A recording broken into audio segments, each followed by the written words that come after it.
It's Bodega time.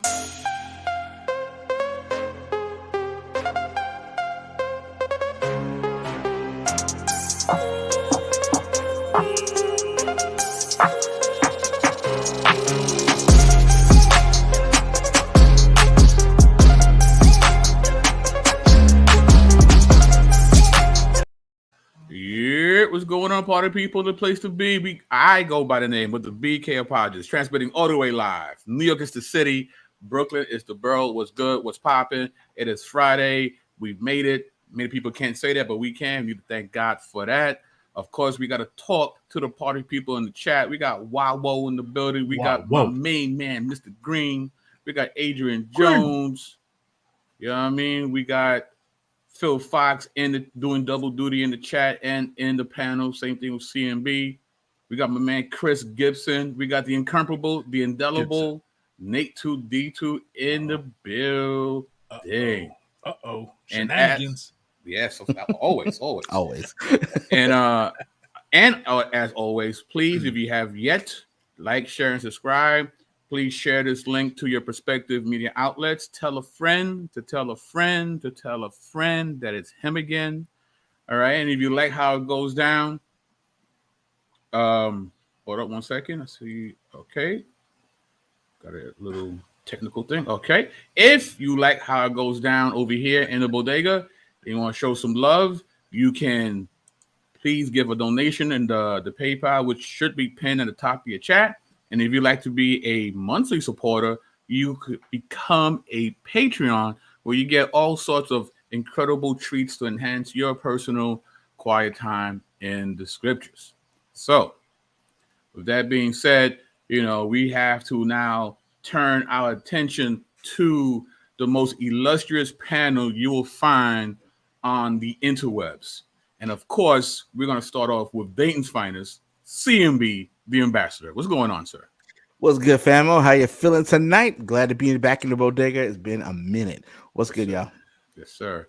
And next to him, we have the real American, Mr. Phil Fox. What's going on, sir? What up, family? Hyped to be here, man. It's been a while since I've been on the bodega, so I'm real excited, like for real. And this is my first time I ever got to sit on the panel with my sis, Miss Johnson, man. It's so good to be here with you, sis, man. Nice. Yes. And nice segue to Val, all the way from the Shy, the home of the Hawk. We're getting ready to be introduced to the Hawk. Val Voice Johnson. What's going on, Val? Thank you. We're getting ready to be introduced to the Hawk next week. The first snow will be falling in the Shy. Peace to everyone on the panel. Love you guys.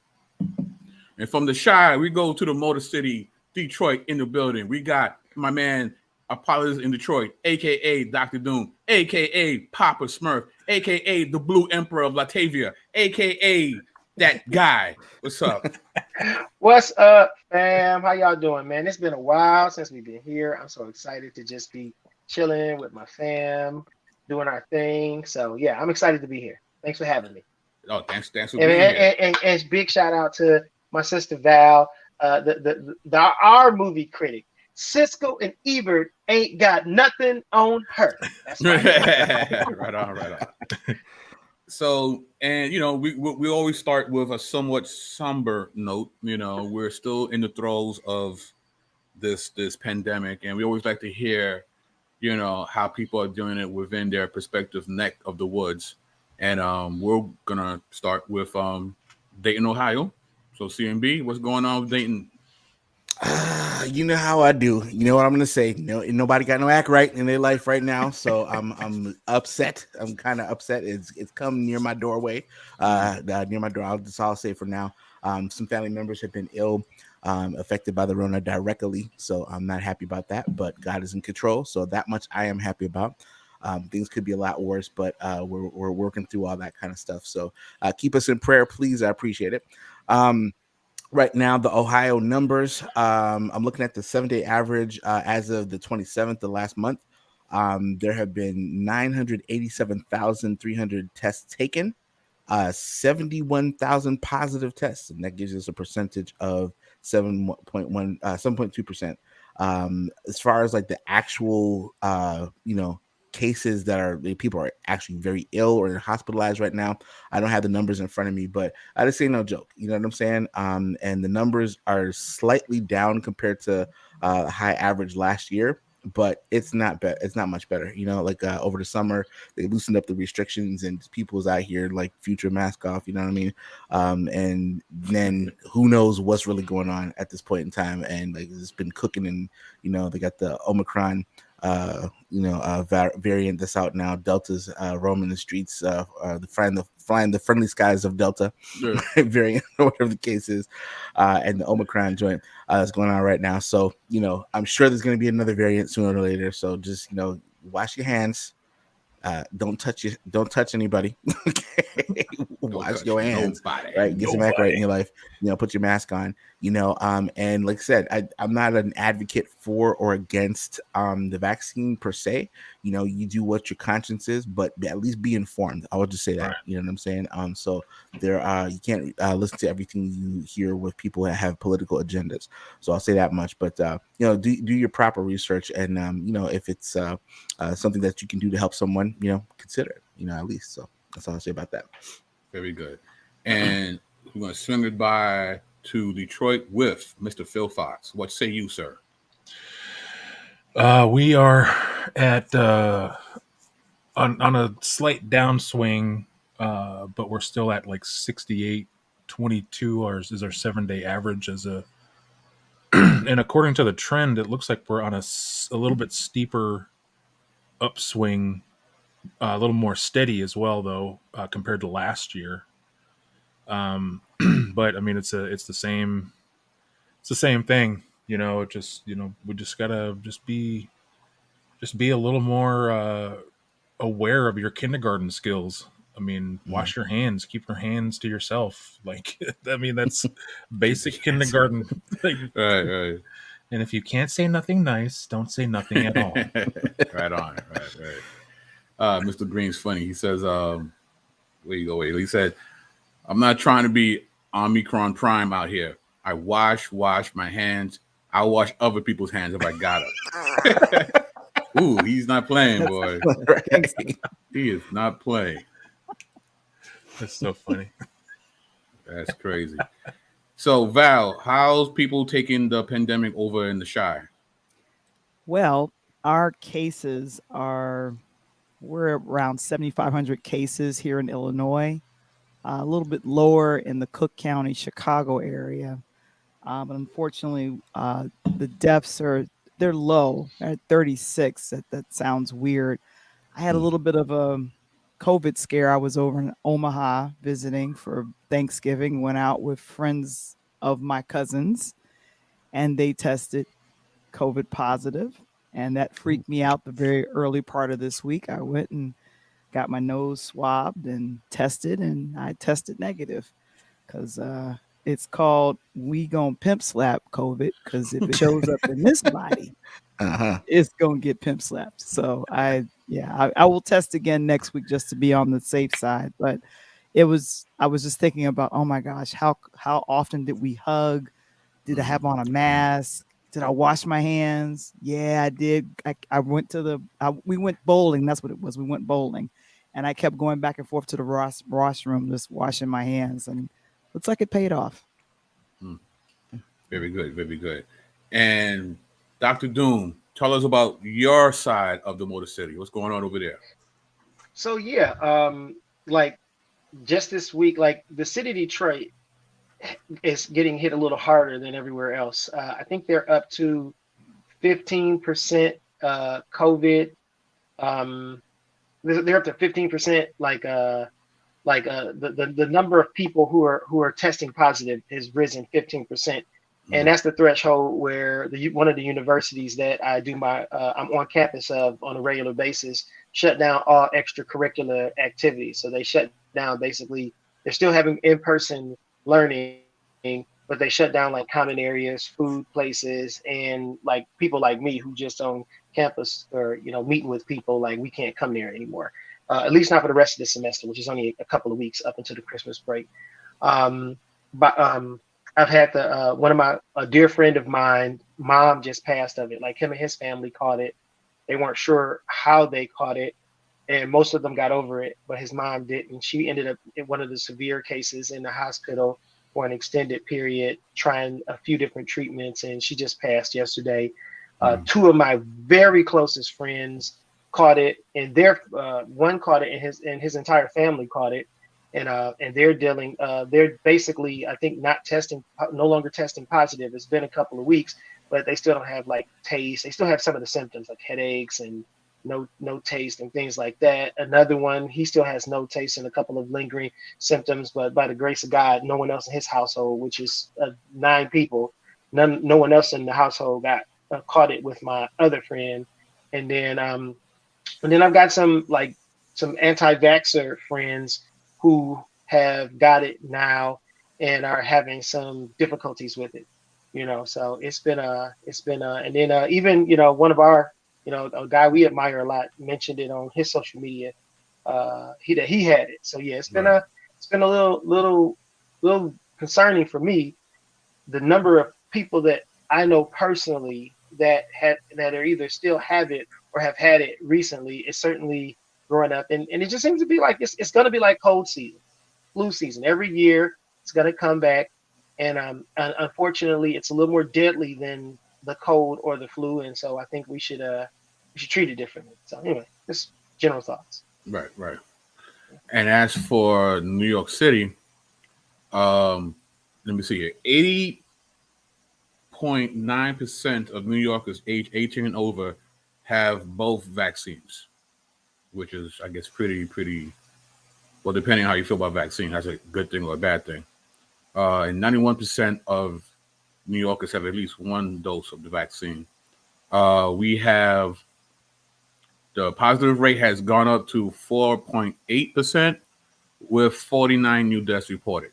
So there's definitely an uptick, but not as huge as I'm hearing from you guys. So, but I think that just comes from, how severe we was when it first came down with the lockdown and everything. So, so that kind of helped.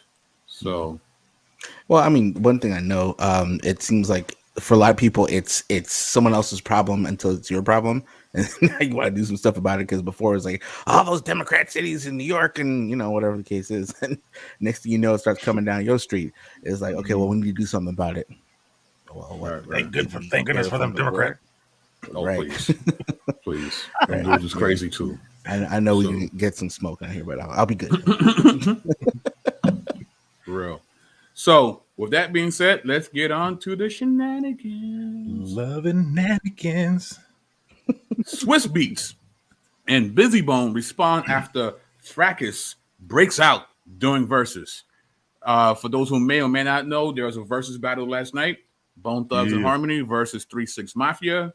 Bone Thugs all day. Well, gee, I wonder how Phil feels about the versus battle. He's such a quiet mouse of a man, But before we get into all this, let's talk about. I mean, what you got? Who's? So you've seen it, right, Phil? So who do you think won the versus? I think the people won versus. Oh Lord, what a you gotta pick a side. Mr. Hill Fox for president 2024. No, man, I think hands down, Bone Thugs won. I mean, they left hits on the floor.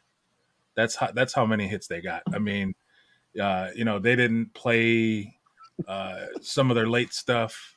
They didn't play one of their biggest hits. It's probably their second biggest hit besides the First of Crossroads. Yeah, they didn't play First of the Month. They didn't do First of the Month? No.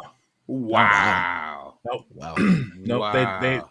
They did a lot from their E99 album, which was their highest rated album. It was like 2 weeks #1 on the Billboard back in '95. But yeah, I mean, they like I said, they left hits on the floor. I mean, they had a hit called "Home" with Phil Collins back in the early 2000s. They didn't play that. So I mean, like I said, they left some stuff on the floor. Listen, that First of the Month ranged off in New York. Let me tell you. That first of the month, Mm-hmm. that joint was slapping in all the boroughs, fam. Wake up, wake up, wake up. It's the first of the month. How about you guys? Did you guys watch the verses? Val, did you watch it? I hate to. I've been keeping up with the verses, and I know Bone Thugs and Harmony, aren't they from my neck of the woods? They're from Cleveland. They're from Cleveland. Yeah. Okay, sorry, I was trying to claim them. This is the one verses that I ended up slipping up missing because I was doing something else. But I heard good things about it. But I'm trying to figure out why they didn't do first of the month. That was definitely a missed opportunity for them because that was one of their biggest hits in many cities. Mm-hmm. Well, I mean, they have the stronger catalog, but 3 6 Mafia definitely had better energy in their performance. Yeah. Okay. Yeah. Because these guys look like they're already inebriated by the time, and they were like late. Well, we're gonna get into all that actually. So this seems wait a minute. This seems to be a reoccurring situation that keeps happening. The verses that I saw a couple of weeks ago with Stephanie Mills and Shaka Khan, and it looked like Shaka had a little bit too much to drink. Who's sponsoring these verses? I just Ciroc. No, I'm playing. Ciroc. Yeah, it's heavy Ciroc though. All the Ciroc you could have. Lord have mercy. But yeah, so let's get into the Swiss Beats and Busy Bone respond after fracas breaks out during verses. All right, so the versus battle between Bone Thugs and Harmony and 3 6 Mafia got a little fractious as water bottles were thrown and a scuffle broke out on stage last night. Bone Thugs did not take kindly to 3 6 mocking them as they were performing, and the groups began hurling insults and then water bottles at each other. Though the situation escalated quickly, security intervened immediately, and the competition resumed after a brief intermission. Thankfully, the group patched things up as they came back out and Busy apologized. Because nothing says I'm gangster than throwing water bottles at one another. Anyway, and throwing tantrums. And tantrums. So this is the apology that Mr. Busy gives. Quote, I feel as a man, there is a time to apologize and be the bigger person. Even if you do not feel wrong, he wrote. Thank you for everything. But when you a man, you understand there's a time to be a bigger person. Mistakes will be made. This is hip hop. If we were supposed to be perfect, then we wouldn't even be here. He mentioned Versus co-founder Swiss Beats specifically and said Swiss needed to be called and spoken to as well, even though he told me it was okay. All beautiful. He continued. When I got back on stage, I meant what I said. I really hope you guys understand my passion for music and my seriousness about God. Yeah, because your witness was just amazing for Jesus that night. Anyway, wait, BK, hold on. Yeah, you're reading this all wrong. You're supposed to be. I really believe that when I say I'm an artist. Don't sing, Phil. What's in that can you got there? Mr. Phil Fox is also sponsored by Ciroc. That firewater, boy. It's true. Michelle did say that she said Busy Bone was going to pop off before. Yeah, he definitely did. You prophesied that. That's facts. Says here, I really believe in what I say. I'm an artist. I came back because I know a lot of people depend on me. Fortunately, the issues were smoothed over and the verses was able to continue. He's such a humble guy. For real. Mad humble. Right? After taking responsibility, the Bone Thugs rapper acknowledged, quote, it was not scripted, but it ended perfect. A toast to hip hop. Ish gets a little crazy sometimes. Hopefully, I gave you enough hell to know what heaven can be like. That's theologically sound. You guys did a heck of a job in embracing me after that took class as well. This is real. I am real. God bless you all. Cleveland. If we can take you nowhere was a person. Right? That was on his own Instagram, by the way. Right. So at least he knows where he stands, right? So you gotta give him that. And Swiss has some words. And actually he was texting this while the battle was going on. And he was like, new rule, if you don't start on time, you don't get paid on time. Versus is not free. They charge us 5 times they do non-black shows. Culture? Right? He says, ain't did a show in 23 summers and want to charge us like the sold-out stadium prices. Talking about yesterday prices, not today's price. Shoot, he I said. think Swizz was a little perturbed at the lack of professionalism from the Bone Thugs.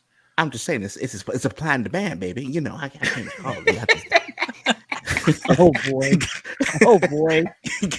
Oh man. A man from Funky Fingers Productions. Damn. Man, we all on some Ciroc tonight. Oh, man, gotta be. Wow. He said talking about we're not gonna go on stage until my homie called from Rikers to do the prayer. That. Who's in Rikers? I guess one of the Bone Thugs' friends, like they couldn't begin to perform until they were able to pray with their homie calling in from Rikers. Yeah, they call him Yardbone. Oh, really? All right. No, I'm just kidding. I don't know. I was going with it. That sound right. It sounds right to me too. Sounds about right. Yep.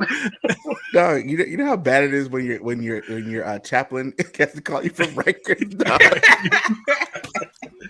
That's how real they are, fam. Not a good look. Oh my god, man. Oh, man, this is terrible. So we bring this up.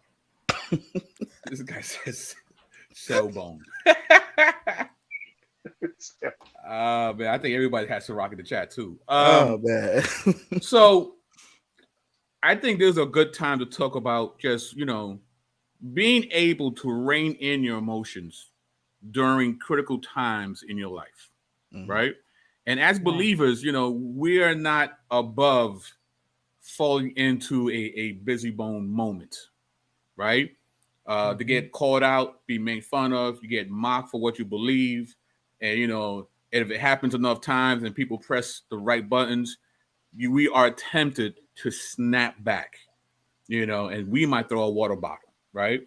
Especially in these internet streets. So to the panelists, as believers, what do you do to make sure that you don't have a busy bone moment to taint your witness? Well, the first thing that I do is let people know that I got two takes.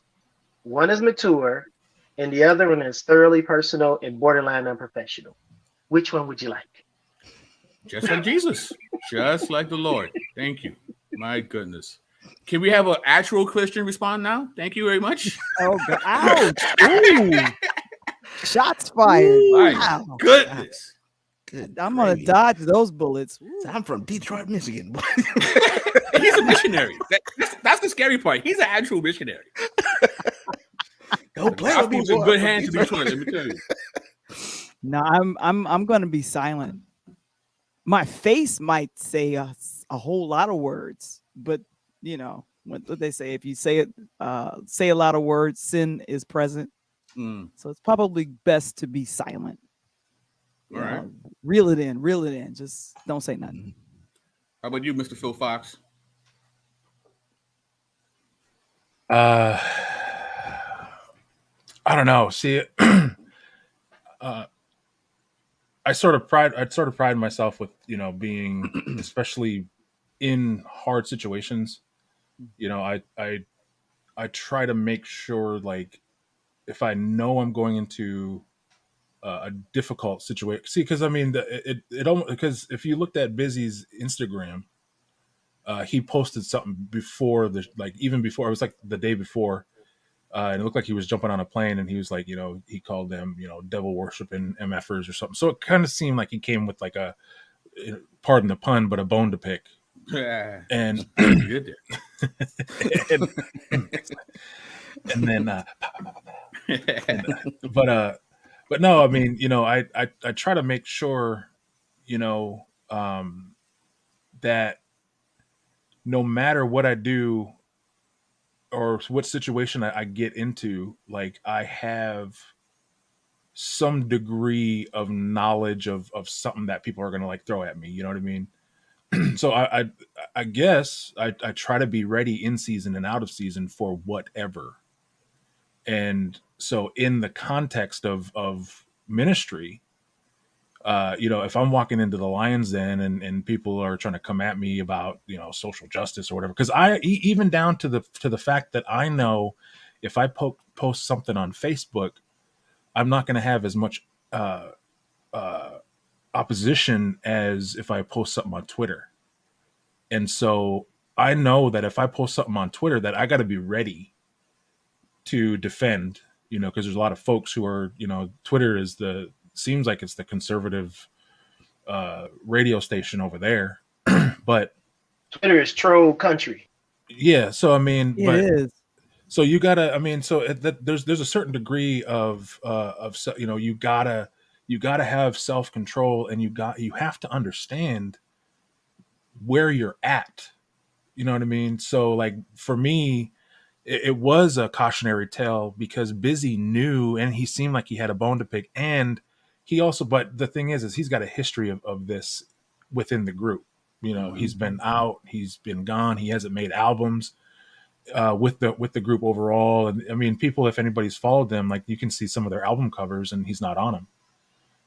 And so, but there's a history of this. But with that aside, just myself personally, it's always making sure like I am understanding and at least aware of the type of situation I'm about to walk into. Mm-hmm. And I'm not gonna lie, like God has graced me with some abilities that can be. I don't have to curse you out in order to make you feel an inch tall, and sometimes I do have to watch that, because that's a tool that sometimes I can use, but I have to make sure like I'm checking my heart all the time. So that'd be my biggest thing, is just self-awareness, situational awareness, and also just making sure your heart is in the right place. Right. And how about you, CMB? Now, with CMB, sometimes CMB looks for it, though, right? He sometimes looks for it. Mm-hmm. I know, because he'll tag me so I can watch. Mm-hmm. Okay? Here, come watch this exhibition. But even with that, though... Look at this. Come here. But even with that, CMB is definitely a gentleman and scholar. But, people can get unruly, and CMB, like when those moments occur, what are some practicals that you use to keep yourself from, getting full-blown Jamaican on these dudes? That's it's tough, man, because that was my MO back in the day. I'd let's go, you want to go, let's go, right? And I would fight it, anybody didn't care, right? But that's kind of one of those things that everything that Phil just mentioned about the self-awareness and self-control, and understanding triggers, you know what I mean, and kind of staying away from those kinds of situations. Every now and again I'll challenge people online, but not in the sake of trolling per se. I'm going to ask you a question, right. And kind of like tactics, like if you're familiar with Greg Koko's work, but again, it's grounded in truth. It's not just for the sake of picking a fight, or making you feel bad or whatever the case is. It's grounded in truth. I want to get to the truth of the matter. And sometimes it'll just be, okay, let's do this thing. I had a opportunity this week, to be ignorant. And thankfully, the Lord, the Lord was on my side, because it wasn't gonna be pretty if the old me came out right there.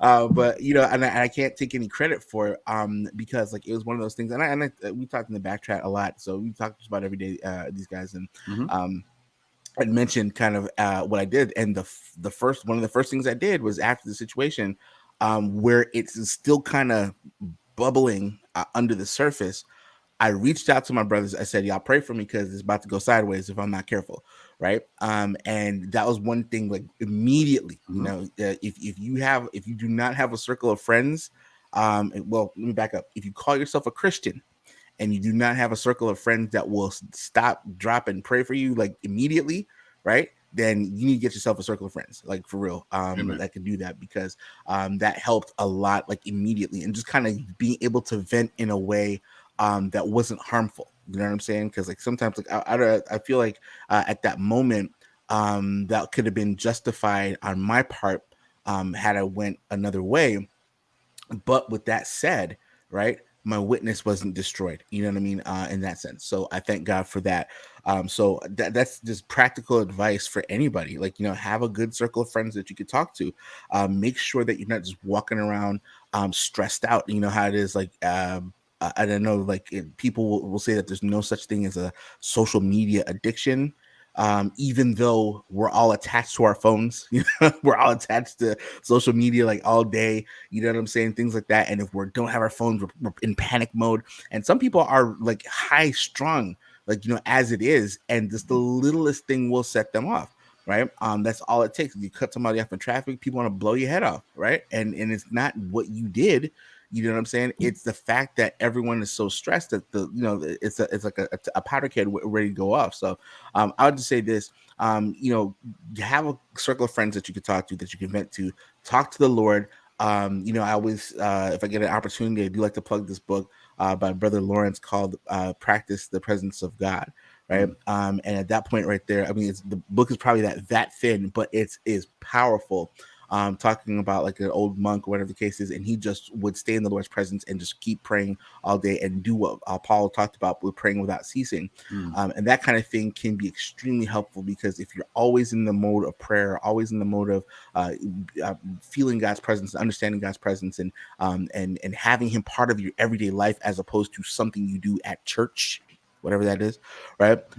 Then that will be tremendously helpful, because you're not going to be in a now I'll be in church but later on I'll be by myself or something like that. You're always in God's presence. So that's something to kind of consider there amongst those other things. So yeah, I second CMB's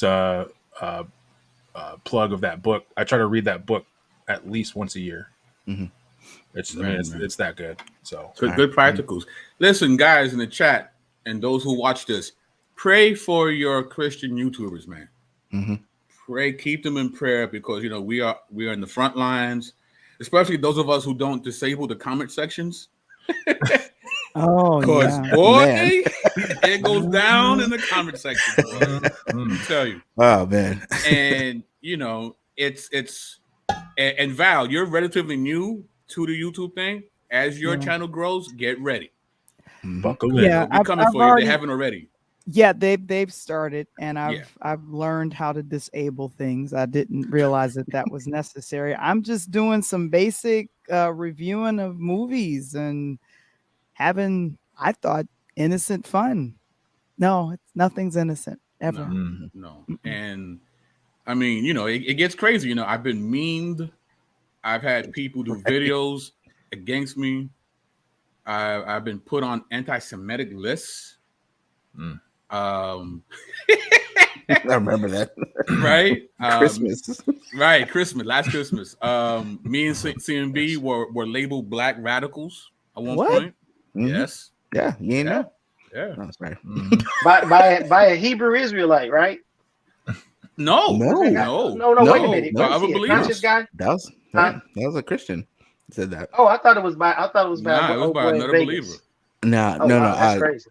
Yeah, BK's anti-Semitism, which is not true, by the way, YouTube. Yes. So that was by someone else, and then the black radical, terrorist organization bent on world domination.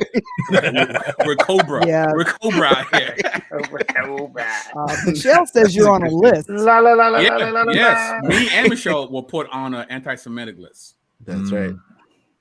We won't go into details. Actually, me and Michelle are on a few lists, actually. Yeah. They named names. Well, I got called a non-believer, so we've been called Jesuits, right? Yes. I dance for butter biscuits for my Jesuit overlord vocab alone. That's right. It's I just joined the list too. I just joined the list not too long ago. I'm like, you were. It was inevitable with you. Yeah, you was gunning for a list. You was gunning for that. Yes, I'm part of the club. Badge of honor. Is this a badge of honor being on absolutely. the list? Yes. That's how I take it. It means you're doing something right, Sister Val. Like for real. Right. That's how I take it. But let's talk some scripture here, right? Proverbs 29, verse 11. A fool gives full vent to his spirit, but a wise man quietly holds it back. Mm-hmm. Right? Proverbs 15, 18. A hot-tempered man stirs up strife, but he who is slow to anger quiets contention. Actually, when I think of this proverb, I actually think of that video with Shaka Atmos and Adam Coleman. Yes. Right? Because Adam had the patience of like 40 saints rolled up into one. Like he was just so cool, calm, collected, whereas Shaka was blowing his gasket and the ponytail was in fire, and he was just to the point where his own constituents was like, "You're doing too much. Calm down." You know, but Adam was just a perfect example of someone who is slow to anger. So shout out to Adam Coleman on that. And lastly, be angry and do not sin. Do not let the sun go down on your anger, and give no opportunity to the devil. Right? Sin, anger in itself is not sin, but do not allow your anger to be the gateway to sin. Right? Any last thoughts about the subject before we move on? Anyone? No? We good? All right. So let's keep it going. Author Alice Chabot apologizes to the man cleared of her rape after 40 years. Oh, yeah. Author Alice Chabot publicly apologized Tuesday to the man who was exonerated last week in the 1981 rape that was the basis for her memoir, Lucky, and said she was struggling with the role she played within a system that sent an innocent man to jail. Anthony Broadwater, 61, was convicted in 1982 of raping Chabot when she was a student at Syracuse University. He served 16 years in prison.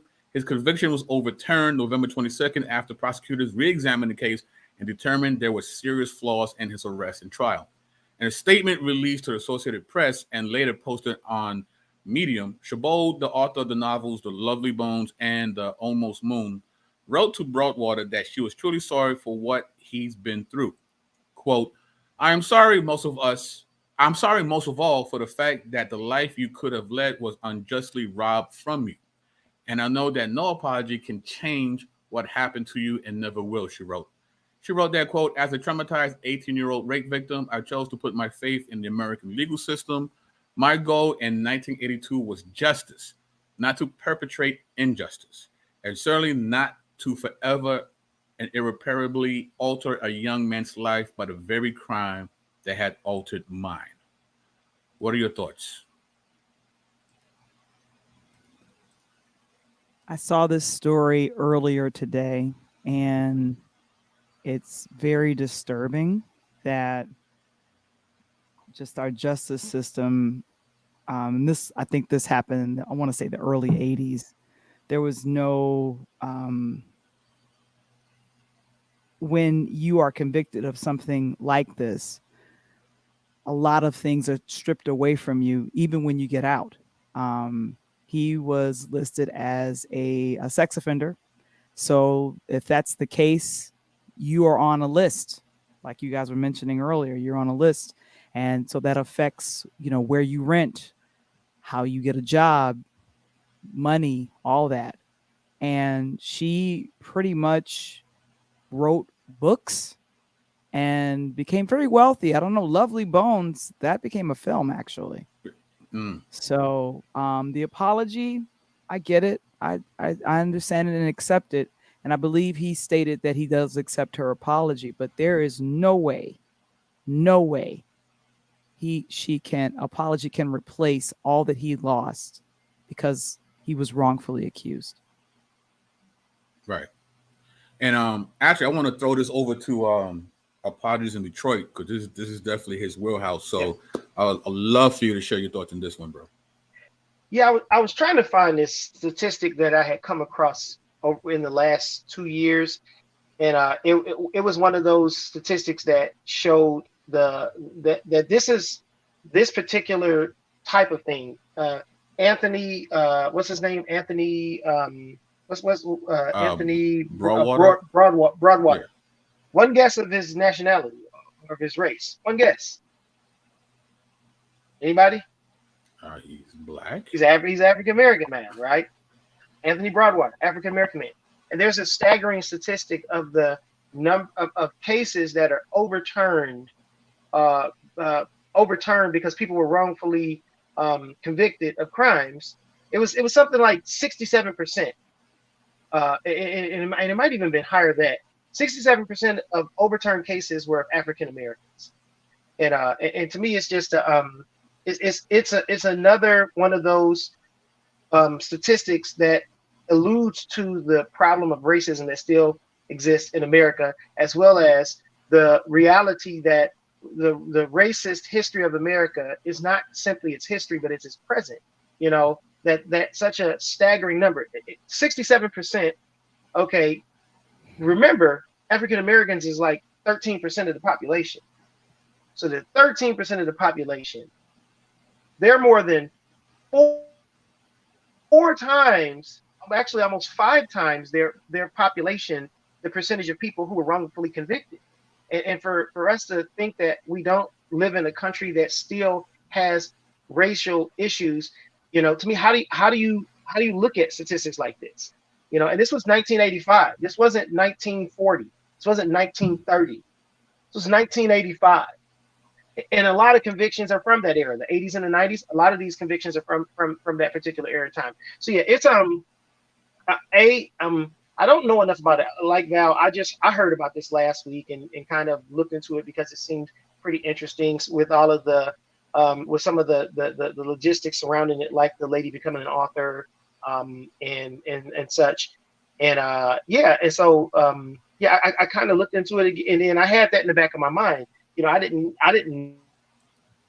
know any of the deep at the time, but my suspicions were confirmed. I was like, I wonder if this was an African American guy, and lo and behold, it's an African American guy. And, you know, with such a high statistic, it was probable at the very least 67%. So yeah, that also the this you know, it also made me think of the Emmett Till situation, where which was different because that lady intentionally lied, and this lady apparently didn't. This lady was just seeking genuine justice and thought this was the guy, and the system, as you know, was broken and convicted the guy. And in retrospect, it turns out he wasn't the guy. You know, kind of a deal. But to just that realization of people's entire lives being taken away, and this sense of this apathetic attitude that our society seems to have toward these things. It's almost like, well, I'm glad it wasn't me, and just kind of move on with our lives instead of thinking we got to be better than this. So yeah, and those are kind of my initial thoughts surrounding this event. It's sad. It's unfortunate. I'm grateful that she's at least, remorseful about what happened to this guy. I'm grateful that, he's not bitter, seemingly, and is not gonna, live the rest of his life with an anger or bitterness for the mistake that happened to him. But I'm also I also see this as an opportunity for us as Americans, and more importantly, us Christians in particular, to see opportunities like this to talk about genuine justice, something that God actually cares about and talks a lot about in the Bible. This is the type of thing that should be on our radar. So, thanks. Amen. Good stuff, bro. Mm-hmm. Anybody else want to chime in?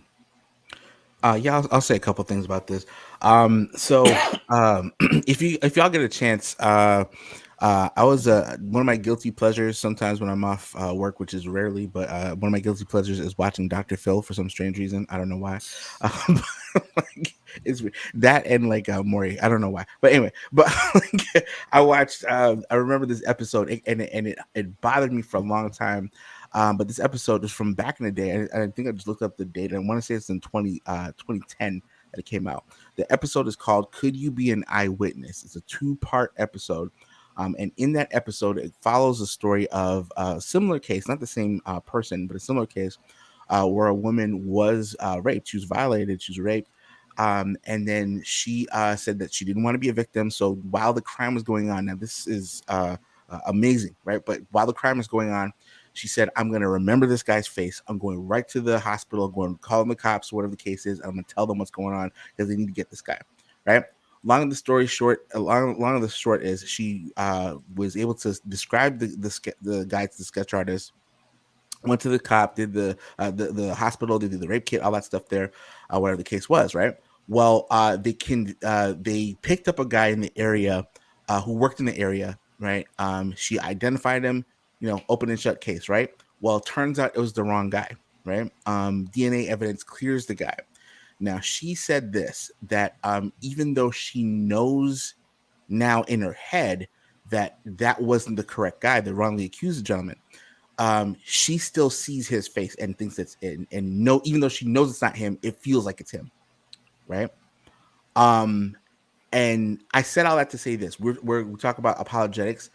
This kind of thing goes to demonstrate the fallacy of relative truth. Okay. Relative truth for her is the wrongly accused guy is the guy that did the crime. Actual truth is it's the other guy whose DNA was caught, right? That did the crime, the actual criminal, right? So I'll have to say this. So when we see things like this, it's a terrible situation. I really hope the guy gets some sort of restitution. I saw a couple suggestions in the chat there talking about like, royalties from the book or anything like that. And even if he's not wanting to make a bunch of money off of this thing, that's not the point. The point is his time can never be redeemed on this earth. He lost that time. He lost 16 years, 40 or whatever the case is.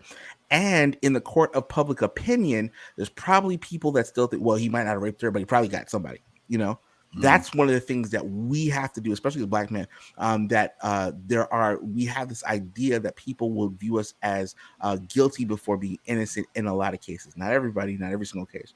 But when it comes to sexual crimes, that nonsense that was popularized with Birth of a Nation, that still rings true to this very day.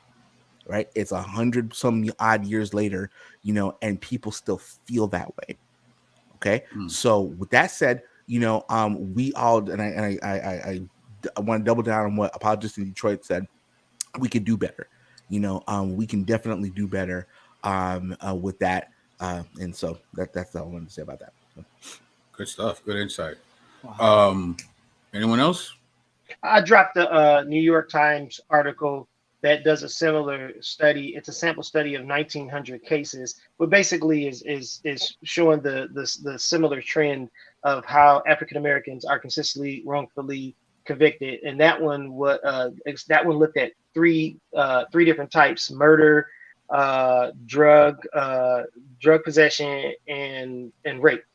Right. Were the three, and it looked at almost 2,000 cases. But basically, and that study basically 50%. Over 50% of the wrongful convictions are African American. Right. Good. And no, yeah, man. Oh, and just for reference, Ava DuVernay did a documentary called 13th. So based on the 13th Amendment. And it mentioned CMB that Netflix. Birth of the Nation. I'm uncomfortable watching it, but I just make that as a suggestion. It's a must watch for sure. It's a must watch, yeah. Yeah. And it's a silent film. Birth of a Nation is black and white silent film. It's free on YouTube, but it's still pretty explicitly clear what they're implying with the imagery that they're presenting, and it's a pretty difficult film to watch if you're somewhat emotional like me. You might not watch it in one setting. Mm-hmm.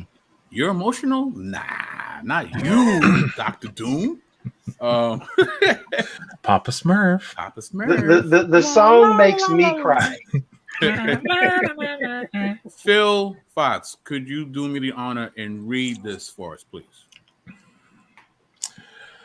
Learn to do good, seek justice, correct oppression, bring justice to the fatherless, plead the widow's cause. Right. And people like Chris, Apologies Detroit, MJ Jackson have done extensive work in helping to really unpack the biblical definition of what justice is, as opposed to what the world might think justice is. And, the Bible is very much about restorative justice, right? And, Isaiah here is talking about, correcting oppression. This man is an injured party who needs to get remedy for his injuries. Now, of course, we can't get back his time spent, but we have to make sure that he's placed back in society where he's winning. Right? It's like we gotta make sure that he has a job or some kind of pension. The lady who basically put him in prison, that book that she wrote based on that rape sold 1 million copies. Right. She has a net worth of about 8 million. She could really help bring some restorative justice to this individual. And maybe she's doing that behind the scenes. I'm not, I don't know. But he is the injured party now. Yeah. And we, and from a biblical perspective, we have to make sure that the village surrounds him and restores him back into society, right? If we are a quote unquote Christian nation, right? And Chris, I know you want to jump on that, so we're not a Christian nation. That's another right, thing. Right. Exactly. That's why I said we Christians. Proverbs, what is it? 31:8-9. Speak up for the oppressed. Speak up for those who don't have a voice in society. I'm misquoting it, but that's the gist of what Proverbs 31:8-9 says. Christians or God people ought to speak up for the people who don't have a voice in society. That said, one of the things that I often think about when situations like this arise is kind of a fuller scope of justice. Like, where in this case did things go awry? Was there someone that hid evidence? Was there someone that manipulated evidence to make it look different than things were? To me, true justice is often, I think, that we don't think about those factors, and so the people who actually committed crimes themselves go scot-free. We never follow up and go back and convict those people. To me, one of the ways to correct this type of a problem is to go back, and when we can tell that there were individuals that intentionally manipulated the system in order to make it look like an innocent person was guilty, because whether or not they genuinely thought that person was guilty, or if it was some other factor or reason, for me, it's like we need to start holding some of those people accountable. We need to start making it to where people recognize there's consequences for the decisions that we make, and we have to genuinely pursue justice and attempt to get things right the first time. Because I think a lot of these cases, like particularly back in the 80s, back in the further back in time you go, the reality is people were looked at as guilty because of the color of their skin. It happens today. That's what racial profiling is. Racial profiling is, Philando Castile is no longer alive because he had dreadlocks. We heard the dispatcher, the release audio from the dispatcher. Hey, this guy has dreadlocks. Some guy that robbed the store had dreadlocks. Maybe this is the guy. We're going to pull him over. So, we have to recognize that that's not a justification for what happened to Philando Castile, and ultimately that's not a justification for what happened for Anthony Bradley, and that's not a justification that happens for many people. So yeah, we have to if we want to consider ourselves a just society, America wants to consider itself a just society, America has to do a better job of holding accountable people who actually break laws, instead of just being dismissive and turning the other way and acting all apologetic and repentant about the people who they got revealed that they got it wrong, like Anthony Bradley. So Great stuff. If anyone wants to chime in on that, we can continue. Are we good? Yep, cool. Next up, rapper Young Dolph has been shot and killed in Memphis. Hip-hop star Young Dolph has been shot and killed in Memphis, Tennessee, police confirm.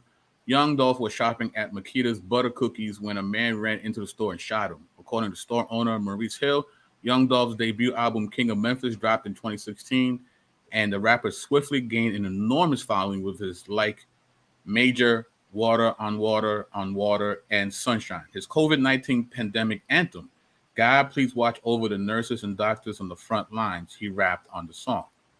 I can't wait till the clouds gone and we get sunshine. Young Dolph was also a beloved community figure in Memphis, where he donated money to his former high school and handed out turkeys around Thanksgiving, in addition to visiting local schools to talk to students. According to Fox 13 Memphis, Young Dolph has survived shootings before, including one in Hollywood that briefly left him in critical condition. He used these harrowing experiences as the basis for music, which was rife with introspective storytelling about his life and the difficulties he and his parents faced when he was a child. What are your thoughts about this untimely demise of this young artist?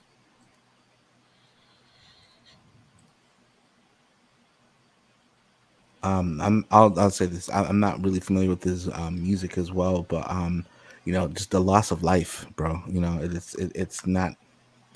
I can't get used to it. I don't want to get used to it. Memphis has a fairly high murder rate. And believe it or not, as small as Dayton is, like, you've been here before. Yeah. Papa Smurf, he's been here before as well too. And it's not very large a city at all. But it's very high crime, high murder rate especially the size of a town it is. And it not, you can't get used to that, and I cringe for people who live in high crime areas who are relatively used to it. Okay, there's more crime, whatever. They don't even report it on the news anymore. Which is rather unfortunate for a lot of different reasons, because it's loss of human life. And it can't continue like this. We got to find some way to deal with, especially these young brothers that's out in the street shooting. Loving them, demonstrating the love of God for them, so that they won't be looking at other people, other image bearers that look like them, especially that look like them, as targets, but as fellow image bearers of God. That would be ideal, so we got a lot of work to do, all of us do, collectively, to get that done. That's so right. whatever we can do, let's strive for that. I know New Year's coming, and if you have the opportunity to be a big brother, big sister, or something of that nature, spend some time with someone, especially a young person, and let them know there's a better way. Amen. Good stuff, brother. Good stuff. Yeah, go ahead, Val. According to what I'm looking at, he was born in Chicago. He was born here, but he grew up in Memphis. And when I see someone that he didn't even make it to 40. I think he died I think he's in his 30s. Not familiar with his music either. I'm with CMB with that. It saddens me because we lose out on what more he had to give to the world, and looked like he was going in a positive direction. The rap artist that comes to mind is a young man who passed away in Los Angeles. Nipsey, yeah. Right. Yeah. And just kind of the turn he was making with buying up and helping out his community. And when you have a voice like a young Dolph, like a Nipsey, and you decide to go in a different direction and use that for good, it's sad for me to not be able to see where that is going to go. Tupac and I were both born in 1971. I would have loved to have seen Tupac turn 50, but he got cut off in 1996. So I'm saddened by his loss, because we, as people who love music, who love hip hop, who love people that are putting a message out, even if they change directions and it turns positive, we'd love to see what direction you go in. We'd love to be able to cheer for you. I believe that is a great direction, to cheer for, when people have a big audience, that they say, you know what, I'm going to use it now for good. I'm going to talk about the pandemic. I'm going to talk about these things. And so hopefully, just pray for his family. And I believe he also has 2 children as well. Right.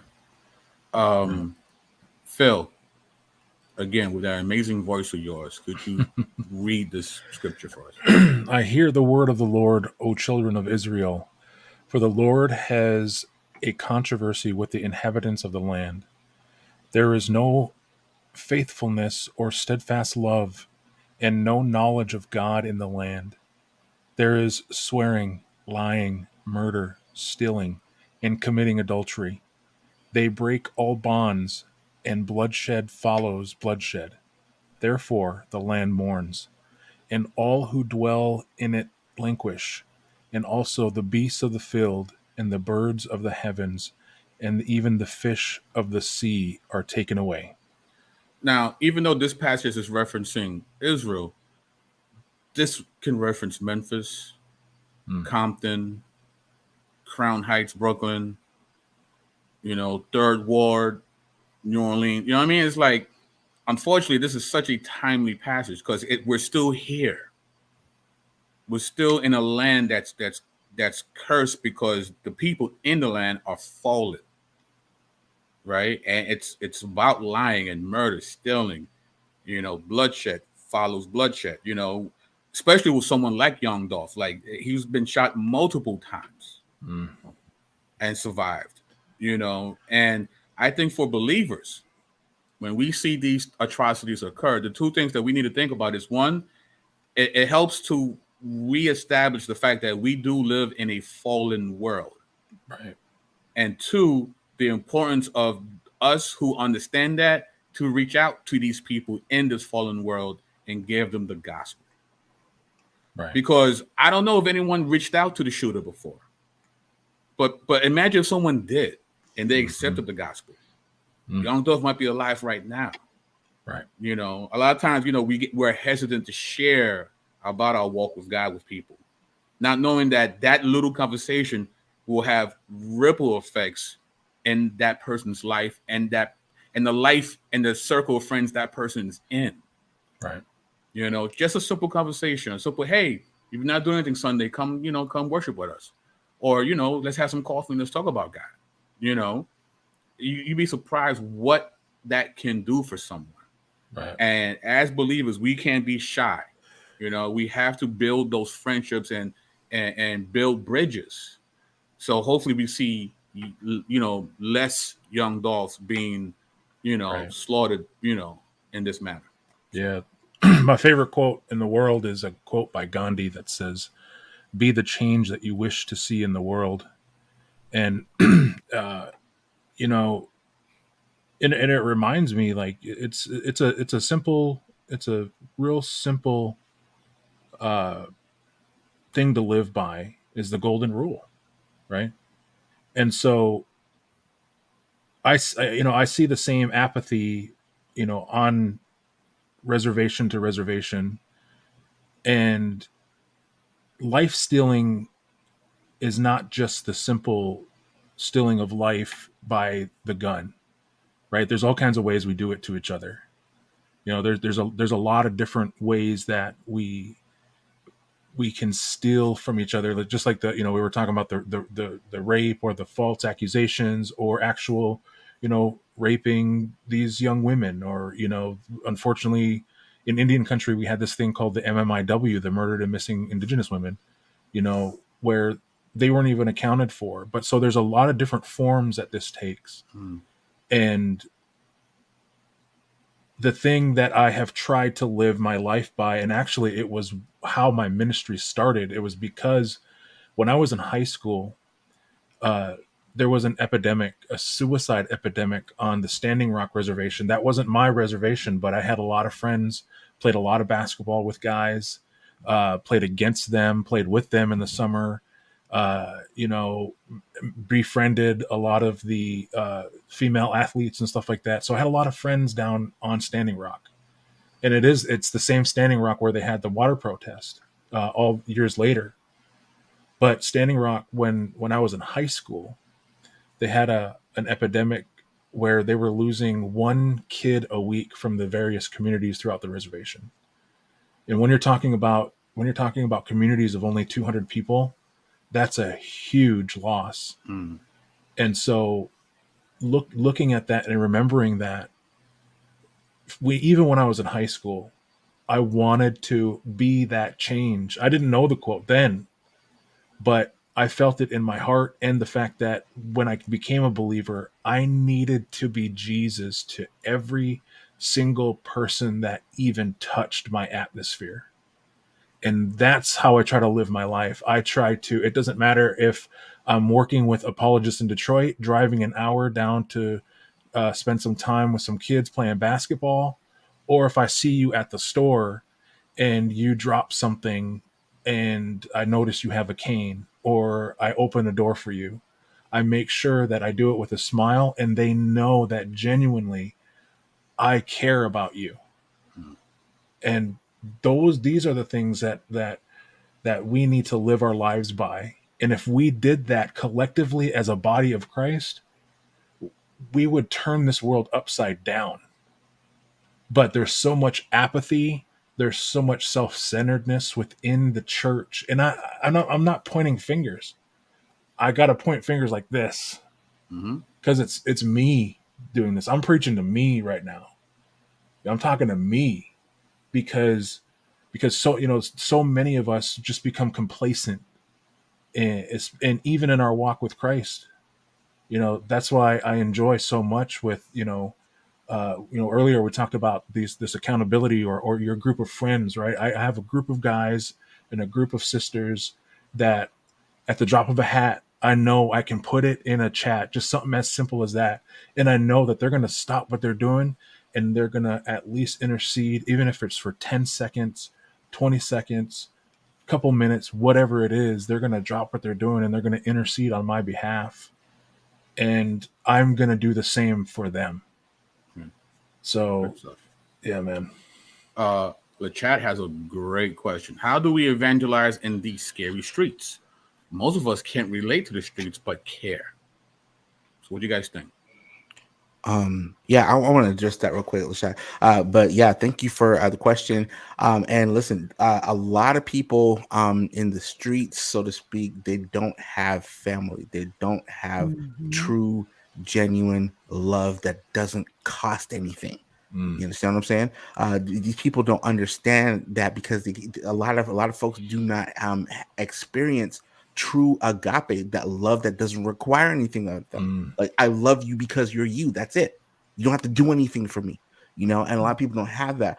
There's a lot of, and I mean, shout out to Kyle Spears, who talks a lot about the unending and unaddressed trauma in our communities, right? Come on. Everything from sexual violence to gun violence to abandonment, all, you name it, financial, all this kind of stuff like that, like where you don't know when your next meal is coming from. You probably don't care about going to school very much. You know what I mean? Like little things like that. And so if you don't have a viable means of education, you're going to do what you can to make money. So you're going to be online trying to make money. You're going to scam to try to make money. You're going to sling dope to try and make money. You're going to sell your body to try and make money. You're going to dance to try and make money, whatever the case is, right? And those kinds of things are all about exploitation of the person, right? And then you have on top of that the spiritual things behind that. Right. So then you have this physical exploitation. You have the spiritual exploitation. You have the financial and familial exploitation and all those things that are going around. And whoever you want to point the finger at, the bottom line is it's happening there. And nobody has anybody to cry to about that. And that's where we come in as the church. Because the only way to address this thing, it's not another program. It's not throwing dollars at the hood. It's not voting the next person with the on the right side of the ticket or the left side of the aisle or whatever the case is. You know what I'm saying? That's not going to cut it. What needs to happen? We say it all the time. Y'all need Jesus. That's what people need. End of story. People need to know that when people are coming in and saying, okay, you know what? There's a better way. They can see it in us. They can experience it in us, that they know that they're loved. When they go to church, that someone is not trying to just use them to get $1 out of them. Right? That they can experience the love of Christ truly and really understand what the kingdom is supposed to look like. And each one is taking care of one another, because if I'm taking care of, this is what Phil said, if I'm taking care of Phil and Phil's taking care of me, I don't need to be selfish. Right? If Val is taking care of BK and BK is taking care of Val, there's no need for them to be selfish. They can even be more generous because now we have better resources together, right? People, it's simple things, and it starts with just loving our neighbor as ourselves. That's where it starts. And as we're able to do these things, as people need things, like, I mean, there's a lot of unresolved trauma that has to get addressed. And until that happens, I don't think a lot of people are going to really make it. And like I said, right now, you can look at media and see how it is. And this has been going around the last couple of weeks, especially. But you can say kill anyone on whatever other demographic and get shoved off the air real quick, accused of hate crimes. If you talk about N-words, this and killing that and shooting that, then it's all good, and you get awards for it, and you get rewarded for it, and you get money for it. That's a problem, and it needs to change. And so, yeah, I saw that in the chat. There was people talking about how they're not settling things like they used to, like, back in the day when it's not a dance off or whatever the case is, or battle rapping or whatever the case is, back in our day or whatever the case, and people would fight back in the day or whatever, and you live to fight another day. Now people, you step on a shoe, you look at somebody funny, you say something online, and Phil can tell you, people are getting shot up at school, people get shot up in the streets over nothing. We don't have value for human life really as a collective. So we need to, if we understand who God is and who we are in God, then I'm not so easily influenced and so quick to take life. So good stuff. Yeah, I said in the chat, let's change the conversation and help our young people see how valuable each one of them are. It's matter of being in conversations and not being afraid of young people. I taught high school for 3 years in Chicago before I came to New York, and I tapped out because it became harder and harder to reach the kids. They would say, Miss Johnson, you can't touch the children. You can't swing at them. You can't beat them. I was like, well, when I'm complacent and I don't say anything and I act a little wimpy, they run over me. When I turn into Joe Clark from Lean on Me, they respect me. I don't understand it. They used to call me Crazy Val. Now they call me Batman. So ultimately, I feel like the pandemic has turned evangelism on its head. We have to find that other way to reach out to people. Actively, I used to, I would travel on public transportation on the subways, and it was easy to share my faith and talk to people while we were both waiting for the same train line and stuff. But now I'm not doing that anymore. I'm not on public transportation, and now I'm finding myself just talking to people and smiling through my mask because we gotta walk around with a mask now. So there's a way to be transparent, and if people see love and literally just saying hi and they see that smile in your eyes, that's a way to evangelize. That's a way of showing Jesus. Not to yield to road rage, because I drive now, and to smile at someone and say, are you okay? Yeah, go ahead. And they're kind of they're shocked. They're, oh my gosh, you didn't throw a finger at me? No, you need to come to church. Hey, here's my card. It's we need that passion in a good way. Right. Not for you to run me over in your Jeep. And so I feel like that's the best way in the pandemic. Like I said, it's kind of changed around our way that we reach out, but we can still reach out through the mask, through the smile, through talking to people, and sometimes just saying hi, how you doing? Striking up that conversation, finding out where people's mind frame or where they're at, and a lot of people, as CMB said, a lot of people are hurt. And I said this in the chat earlier, hurt people. So a lot of prayers, but action, talk, share, all that. Good stuff. I got my "Don't Engage in Road Rage" shirt on. I love it. I hope you apply that in real time, sir. Oh wow! I do. Yeah, I'm not very. I need that shirt. Our traffic ain't terrible like a lot of places. But I would say I would start off. I'm gonna read a couple passages. This is Ephesians chapter 6, verses 19 to 20. This is Paul. He says, "Pray also for me, that whenever I speak words, may be given me, so that I will fearlessly make known the mystery of the gospel." Verse 20, "For which I am an ambassador and in chains. Pray that I may declare it fearlessly as I should." And I think of the Great Commission. All power in heaven and earth has been given unto me. Therefore, Jesus makes the declaration, all power has been given to me. And to me, I think that like us Christians, we often cite passages of scripture like that, or we hear them preach and we say, amen. But then when it's time for the rubber to hit the road, the reality is, we need a kick in the rear end. We need to recognize that, hey, listen, if I'm going to say I trust God, I got to trust God. Or that just made me think of this line from Swoop, one of his songs. He said, you don't have to trust God till you got to trust God. Don't know you got nothing until it's just God. So yeah, if we are claiming the name of God, people, and we are claiming that God got our back, God is going to protect us and care for us, and we got to get over our fear. We got to, hey y'all, pray for me, because the reality is I have fear, so pray for me that I don't succumb to it, but rather, I trust in God and I go out and I do what God commissioned me to do. And in that said, as a person who regularly shares his faith, part of the reason that I share my faith so easily is because the more you do, it's like a muscle. It's like working out and exercise. The more you do it, it becomes kind of a desensitized and normative thing, to where you don't have those anxieties. You no longer have them. I get it. I was born and raised in the city of Detroit. I grew up, like, my cognitive young years were the 80s, during the crack epidemic.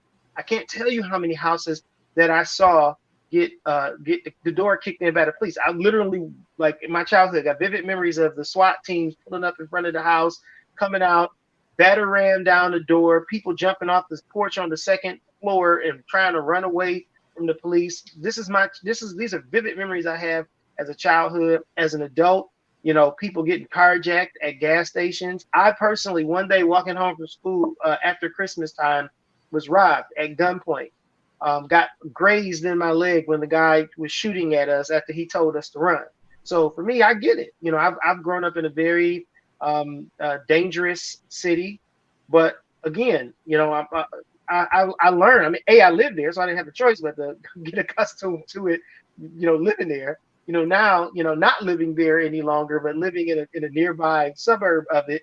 The reality is, I can either trust God, and that I'm gonna use wisdom. I ain't going to no gas stations at night, in bad neighborhoods that are known for getting carjacks. I'm gonna use wisdom, but beyond that, I can't say when we not gonna preach the gospel in Detroit because it's too dangerous. No, Right. it's like, hey, Detroit. That's why Detroit needs the gospel. It Right. needs the gospel Right. because it's dangerous, and if it's ever gonna not become dangerous, it'll be more than likely because the gospel has taken root and sprouted up more so than the people in this world doing anything to change that type of those type of behaviors and statistics. So yeah, so I would just say, pray for yourself, have other people pray for you, and then just exercise that muscle. Get out there and do Right. it, and the more you do it, the more you'll be able to have less fear.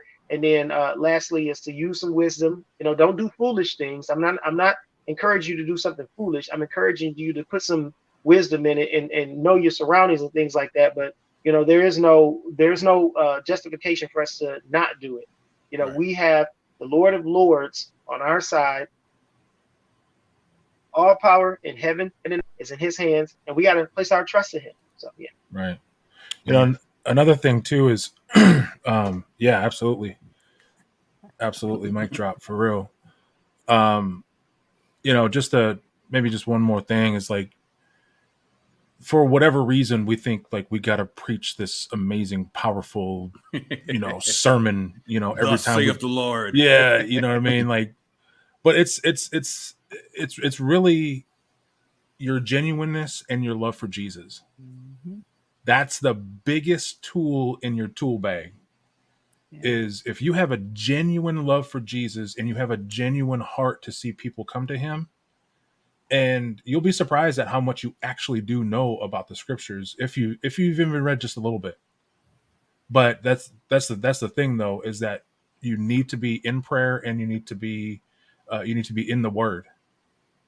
But other than those two study tools, the Bible and your prayer, you're prepared. And Alfredo has said it, I don't know how many times, but if you ever debated, you're an apologist. If you've ever went back and forth with somebody, you're an apologist. So it's really not too hard, and you don't have to hit a home run. See, because we've made, like, we sit and watch YouTube, right? We watch these street preachers, and how their cadence, and they just go for hours on end, and it seems like they just know these scriptures. But you don't have to be that. You just have to be able to love people, love on people, and find your niche. If you love to sew blankets with people. If you're a basketball guy, shoot some hoops. If it doesn't have to be out of the park major giving these massive gifts and have boxes of Bibles and boxes of books to give away. No, you don't have to have all that. If you have opportunities for that, fine. But that's the thing, is that it's really just get back to the basics, right? What did the coach say in what was that? In that high school football movie? Stick to the basics, stick to the basics, stick to the basics. Beating the kid over the head because, we overcomplicate it, man. Right. So I think you make a really great point that you might not be the person that sees the conversion. You might be the first step in someone's conversion. Come on. That's the thing, man. That is it. Mm-hmm. One plants, the other waters, God gives the increase. That's right. It's happened in my life. I've sat down and I've studied the Bible with people and they rejected it. A year later, I'm at some conference and that dude is there. He's like, brother. I'm like, brother. Yeah. And he's like, oh, I moved to Jersey, and then these other people came and reached out, and yeah, I'm your brother. I'm like, wow, that's happened twice to me. That's happened twice to me. And it's like, you might not be to see the whole story. You might just be there for one step in that person's journey. But be that step. Yeah. Be that step. And listen, Shadi, real quick. You need to stop that. Oh no! One of the best offenders of the gospel I know, and she's right here saying, "I'm not an apologist." Man, listen. I was going to say this too. I heard y'all know Greg Koukl. Again, second reference for Greg Koukl tonight. So shout out to Stand to Reason as well. Yeah, so he's the author of Tactics, the book Tactics. But he said, I heard him say this on a either a podcast or an interview or something like that. He said, the world doesn't need more $1 million apologists. The world needs $1 million $1 apologists. Right? So do what you can do. This you don't have needs $1 million though. Come on! I receive that. There you go. Atmosphere. I'm sorry. Right? Yeah. But that's the thing, man. You do what you do. I'm not BK. I can't break down the ancient Near East like apologists of Detroit. I can't do it. Right? I can't speak on everything that Val speaks on or what Mr. Phil Fox speaks on, but I know what I know, and I brighten the corner where I'm at, and that's kind of where we all are called to do, and you will develop, and I'm just giving a shout out and a quick plug here for anyone who's wanting to be an apologist, right? If you read your Bible and you pray for opportunities to talk, it'll come up. Right. Yep. And sooner or later, the things that you are interested in and the things that you do in your life experience, God, I believe wholeheartily. I know they just had a debate about it today, but we're going to talk about all that. But I believe wholeheartedly that God will have used your life experience and the things that you know in order for you to reach somebody that nobody else can reach in the way that you can do it.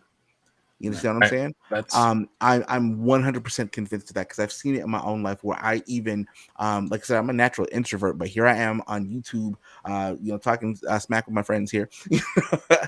And it's crazy because like, I would never see myself doing that growing up. I would never see myself in the role, in a pastoral role at all, growing up, whatever the case is. But God has a way of saying, you know what? I'm going to use you because you're willing.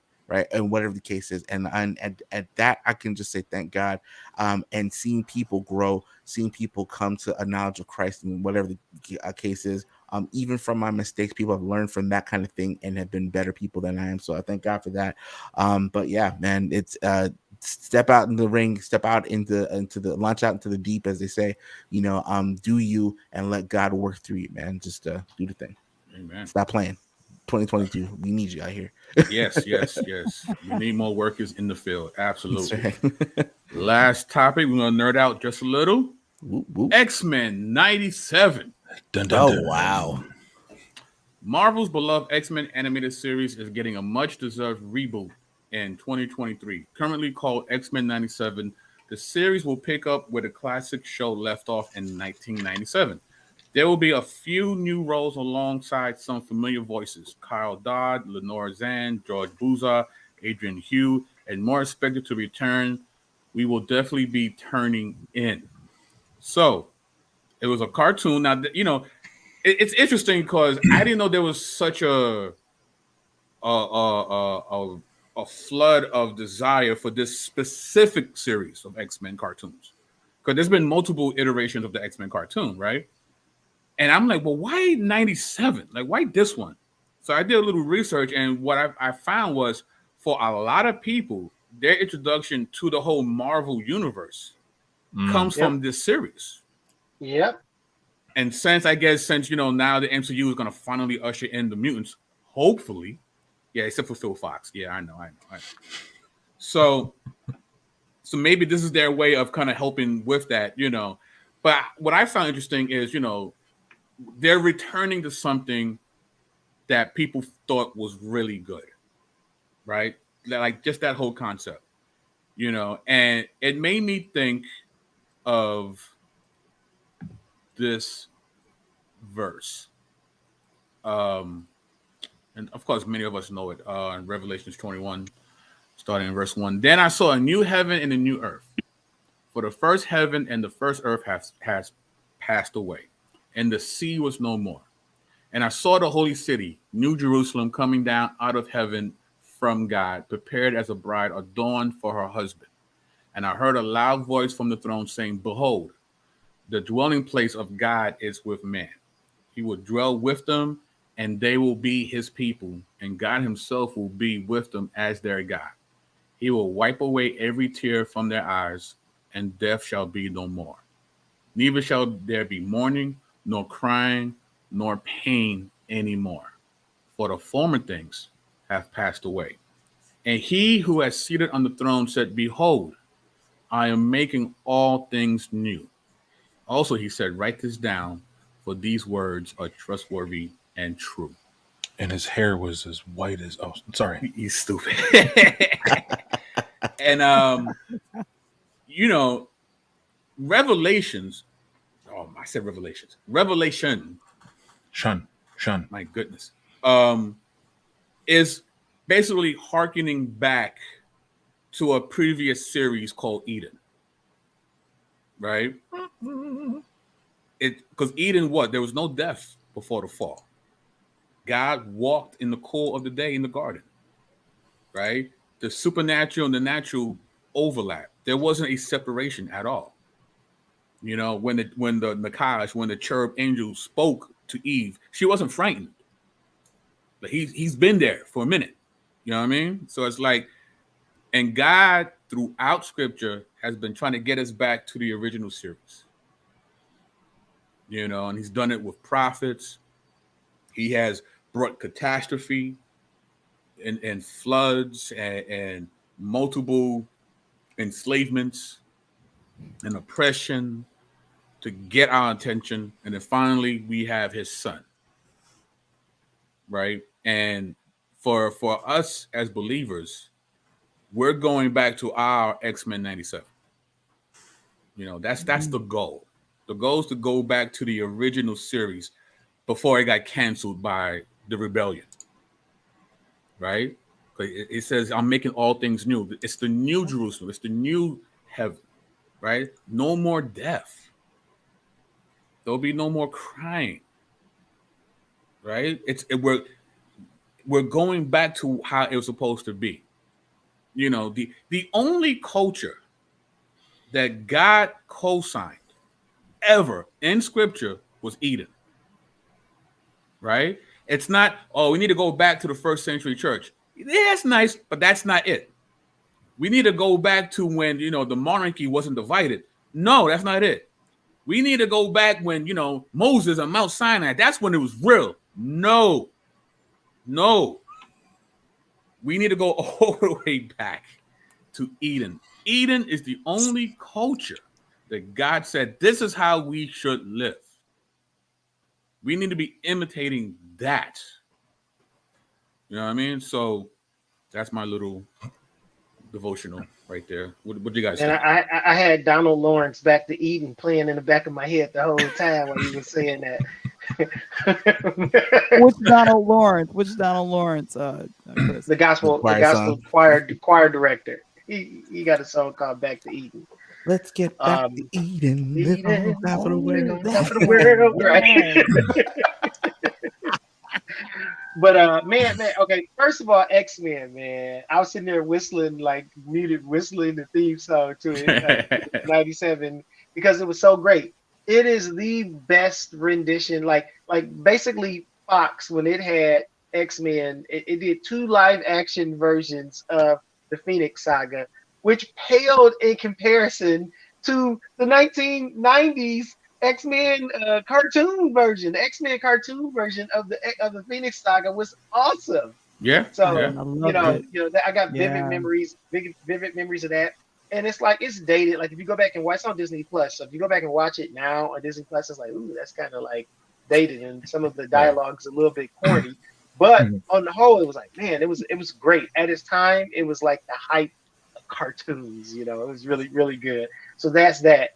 On the Eden bit, man, again, just thinking about it, man, it's powerful. Living in the presence and under the rule of God, it just don't get no better than that. It just don't. I mean, like America on its best day, if you was the right color and from the right family with all the right connections, your life won't be as good as it will be under the rule of God in His kingdom. So, you preaching right there, man. And the only reason, just a caveat, the only reason I said the right color, because historically, a person my color, when some people think America was great, would have never been great for me. So that's what I meant by skin color. Right. Just for those that might get confused and think, oh, Chris is always talking about race. I'm just keeping it real with whenever you think America was great, it wasn't great for everybody. This is true. Not especially when that piece of paper was written called a Constitution. Let me not go there. Okay. Or the Declaration. Let me not go Declaration, or the amendment, merciless savages, or the. And this is why they think we're black radicals. You see, power to the people. Can't take y'all nowhere. Gonna be on the list. CRT advocates. Phil Fox about to pull out his war club right now. Yeah, that's right. It's gonna be crazy. What do we do? Look at that. Look at this. Look at this. He ready. CRT line. Here. Oh man. Yes, Young Justice was pretty good. In fact, I don't know if you guys know that they've dropped new episodes in Young Justice. They didn't say anything. They just dropped new episodes. It's like, wow. Yeah. Young Justice is pretty good too. Young Justice was the next generation. That's like 10 years after X-Men. Right. So, that's like 2000, mid 2000. Listen, the first season of Young Justice probably is the most well-written plot line I've ever seen for a cartoon. Yeah. Like whoever writes for Young Justice need to write for movies, period. Like that plot line, that story arc was amazing. Was that the one with what's the guy's name who never dies? No, you're talking about Randall Savage. He's that's the one where Aqualad had the front like he was a bad guy. That wasn't a Lotus contract. That wasn't when what's her name was yeah, okay. I don't know why I thought that season 1 ended. Nah, it's the season where they had to go that up front like they were villains. Yeah. And his dad was, Black Manta, so he had to like buddy up with his dad and show that I'm down with you, Amazing. And Young Justice is the DC universe, right? We've moved out of Marvel, right? Yeah, we just for a minute moved out of Marvel to DC. Yes, we did. Yeah, I'm trying to keep up. But it is good. Young Justice was like the that would be like the millennials X-Men 97. Like X-Men 97 is My the bad. Generation Xers. Season 2 was amazing. Yes, thank you. Okay. And yes, and Vandal. Yeah, that's right. The light. Right. Vandal was. I know we're getting super nerdy for you guys. I'm sorry. Right. Because I'm like, okay, I thought I wasn't crazy. I'm like, no, wait, it's season 2. It was season 2. I was wrong. Season 2. Okay, yeah, you're right. It was season 2. That's why I was getting you. It's called Young Justice. Is Young Justice on HBO Max? Is that on where HBO Max? Streaming? It's in the DC section of HBO Max. Right. All right. So we'll stop with the nerd session because I know a lot of us aren't privy to. Yo, Men talk about Alfredo, cartoons. Alfredo, Yes, you're trying to get on me about my battle axe, but I seem to remember I think you have a battle axe in your house too. I have the same battle axe actually, thanks to Mr. Phil Fox. Yes, so we're about to do some raids in the near future together, and it's going to be. I feel like filled I'm with a glorious second class purpose. friend now. I don't have a battle. Look at this guy, man. Yeah, so that's how BK gets on the train. And you know what I actually want? If someone wants to buy it from me, I want a Lone Claw replica from Game of Thrones. That's yes, what I want. sir. Wow. Lone Claw replica to put on my wall here With actual Valyrian steel. Yes, I do have a sword too. That's right. You have I think I know. I think I've seen that sword. Yeah, BK. my people in my my informal Bible talk group that I lead, they actually gifted me with a samurai sword. So Nice. All right, that's what I'm talking about. Well, you That's what he slay takes the to the word laundromat. like a samurai. all very violent Christians over here. We got axes, swords. I don't know, man. Pray for us. Pray for all of us. For real. So, but before we finish wrap things up, we like to know what our illustrious guests have in plan for the immediate future. So, Apologies in Detroit, aka Dr. Doom, aka Papa Smurf, aka the Blue Emperor Latavia. What can we expect from you in the immediate future, sir? So me and Matthew Jackson are planning a year-end review, Freestyle Friday, where we're gonna go over.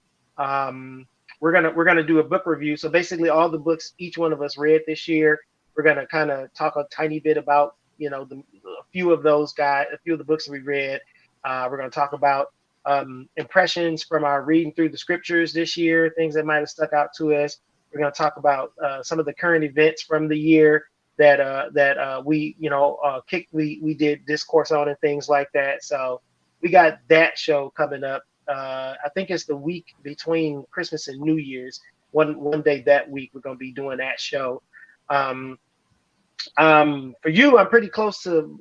I've done quite a bit of research on the wisdom literature. So I can probably be ready on that within sometime in this month or early January if you're interested. I'm pretty prepared for that. Also, I think that's it. Other than I'm a missionary. So I'm always in the streets. I'm building a food pantry for a local pastor. Nice. That same week, Christmas to New Year. So yeah, that's pretty cool. Little project. It's my first missionary project. Working with a pastor, he wanted to do a food pantry, so I was able to solicit some financial support from some people. I got another church that's going to be raising non-perishables and toiletries and things to do an initial field. And so yeah, I'm doing that for this pastor. And Lord willing, I will probably shoot a video. He wants to shoot a video of it because he wants to do it as part of his year in review of his church. So it might end up on social media. We get a little glimpse of it. Boots on the ground. That's what we're talking about, man. That's right. Boots on the ground. Let me address this real quick. I am a delicate flower who have no weapons. As my Dominican friends from Spanish Harlem would say, Dique. Dique. Yeah, no one believes you, fam. Stop it. Stop it. Yeah, CMB, right. Juanita Wick in the building. Absolutely. Juanita Wick. Absolutely. Facts. Facts on facts. Val, the Voice Johnson, what can we be expecting from you in the immediate future, lady? I am always trying to find people of color that are doing phenomenal jobs behind the scenes and in front of the scenes when it comes to films. Talk on Tuesdays is my platform. On my YouTube channel, I put that in the chat. But I talk with an entrepreneur from my audio podcast, Whitney St. Fleur. She's a Christian entrepreneur who puts scripture with candles. I just found that fascinating to me. So anybody that's doing their thing and trying to, do it positively, that's what Interludes is about. So that's what I'm doing in these streets. And leading up to 2022, the chase for D Nice is on. I'm trying to get him on the podcast. Oh, word? All right. Trying to get D Nice? Wow. Taking out, you mean taking out those suckers and they don't know how they get it? Such a fan. That's the remix, by the way. That's not the original version. That's the remix. The remix is way better. Hey Val, quick note. I am in your city the week of MLK. The end of that week, Thursday, Friday, Saturday, I'm in your city. So if you in town, sounds like an interview. Oh, I would love an interview. That would be Sounds great. like an interview to me. Mm-hmm. I was just gonna see if we might cross paths with a cup of coffee or something. But an interview, that'd be cool. I think an interview why would be not? great. Interview would be great. So, Real American, Mr. Phil Fox, what can we be expecting from you outside of, Raids for the Kingdom with your battle axe for the Lord? Yes, Mr. Phil Fox, Drops of Hope Ministries. This coming Sunday, we finish up our second part with Thunder Lauriston, talking about the inconsistencies of the SDA. And following that, on the 12th, I have Quentin Q. Rogers talking about the lost art of discipleship.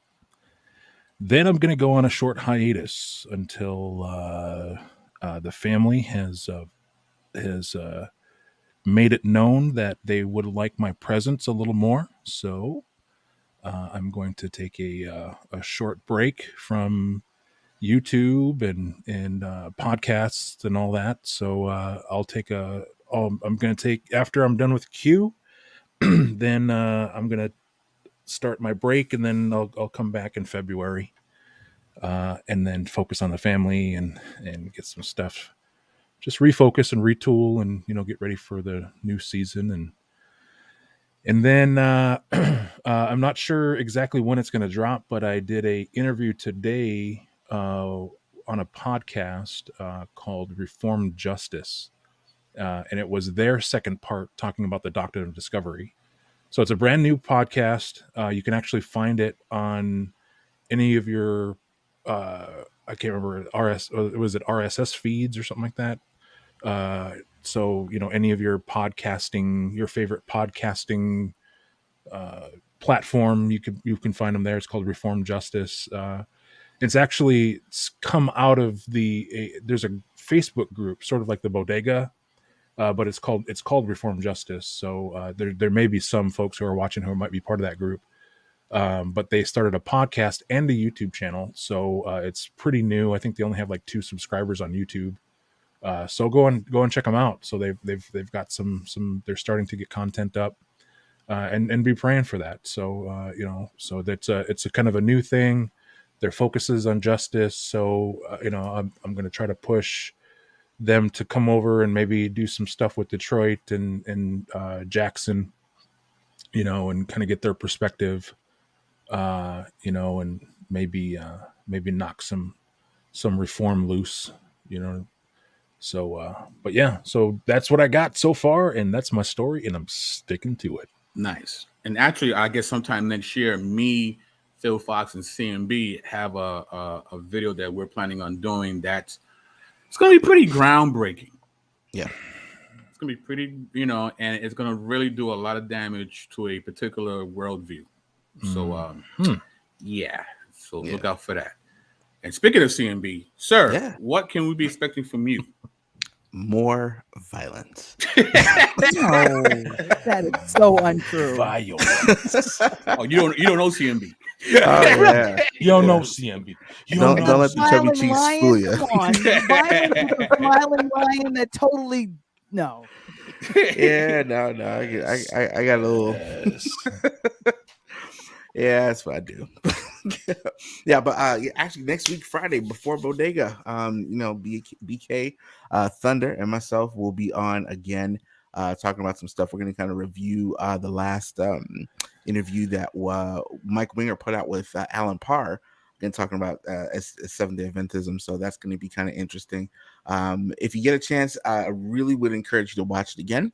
And shameless plug, if you CMB, that's me, and BK and Thunder have done multiple videos together, talking about Alan Parr in particular, and this thing. And so, like I said, there's no animosity or anything angry about Alan Parr. He's a cool cat, but sometimes it's like there's some things that you may not be completely aware of. So just kind of check it out. And then we'll be on next week. What time is it, BK? That will be 7:30. 7:30, yeah, so 7:30 Eastern time.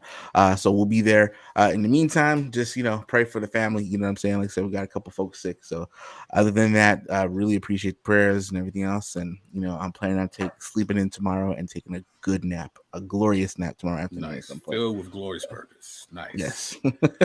Let me do a quick PSA. Sure. Alan Parr, I know you watch this show.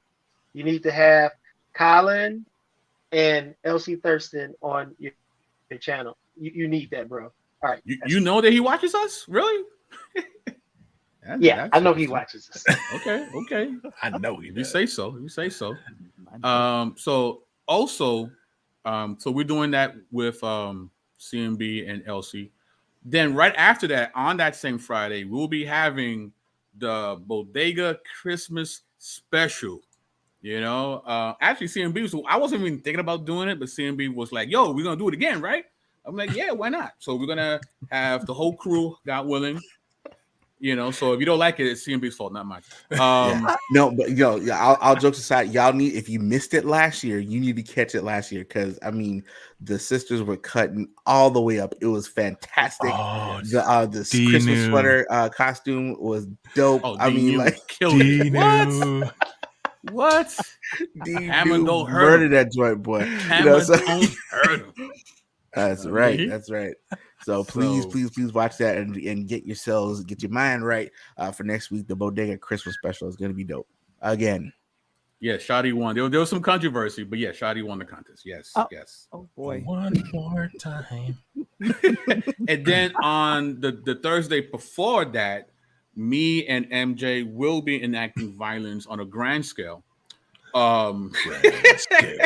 We'll be doing a response video to Napa Shada, who did a whole lesson on the monotheistic cult of Moses, and she was doing a little syncretism with Kemet and the Torah, and we'll be addressing it. It's no shots to her, nice person, but we, she's sincerely misinformed, and me and MJ will be addressing why we think that is the case. So that'll be this Thursday, 9 p.m. Eastern Standard Time. Yeah, I seen on her latest video, I got some beef with her too. Uh-oh. Really now? Okay. That sounds interesting. So, look at Shotty Mills. I'm not coming. I've been delivered. No pagan holidays for me. Oh, wait a minute. Come on. Don't pay them no mind, Val. Don't pay them no mind. They it's bugging hard. She's like, that was trash and pagan. I think that's that new couture line, trash and pagan. Trash and pagan. Just run the runway. Trash and pagan. Trash and pagan. Man. Michelle says that I'm not coming Friday because every time I'm with BK, I end up on a list. What true? Come on. There's a little truth to that. There's a little truth to that. I gotta admit. I think they do target us Afro Latinos in the UA sometimes. I mean, it's a little theory me and Michelle have. They kind of like to throw, special shots our way for some strange reason. So, yes, I did say a little secret. It's like being a little pregnant. You're right, CMB. Right. Yeah, it's a lot of syncretism. That's what I was really trying to say. But with that being said, any last words before we're out of here, ladies and gentlemen? Yo, just make sure y'all check out Interludes with Val Johnson. She didn't say it enough. I'm going to say it for her. Interludes with Val Johnson. Check it out. Good. Bill, thank you. Yeah, of course. You already know. So with that, Dr. Doom, Val the Voice, Phil Fox, CMB, and BK, signing off. Peace.